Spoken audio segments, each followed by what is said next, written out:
Prokuroria e posaçme kërkoi dënimin e nënës së Monika Kryemadhit, Fatime Kryemadhit, e cila akuzohet për pastrim parash. SPAK tha se ajo duhet të shpallet fajtore dhe të dënohet me 7 vjet e 6 muaj burg, që sipas procedurës së shkurtuar i shkon në 5 vjet.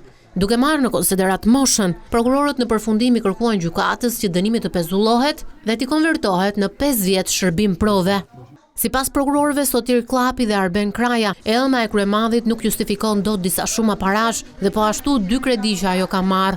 Ata e përmbyllin argumentin se shlyerja e tyre është bërë me para në dorë. Ema Çoku po ashtu akuzohet për pastrim parash. Ajo është bashkëpunëtore e ngushtë e Monika Kryemadhit, thot SPAK, dhe kjo provohet jo vetëm nga komunikimet e shpeshta, por edhe nga disa transaksione bankare.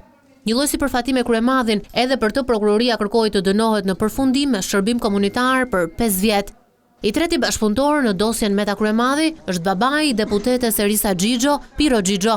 Ky i fundit dyshohet se ka kryer korrupsion pasiv për gjatë periudhës që ka shërbyer si drejtuesi i Autoritetit të Komunikimeve Elektronike dhe Postare, AKEP.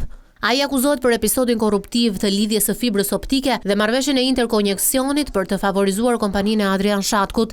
Për të SPAK kërkoi të dënohet me 4 vjet e 6 muaj burg me gjykim të shkurtuar 3 vjet.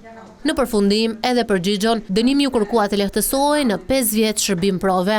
Struktura antikorrupsion i kërkoi gjykatës që vila në pronësi të Fatime Kryemadhit të konfiskohet sepse nuk justifikohet me para të ligjshme.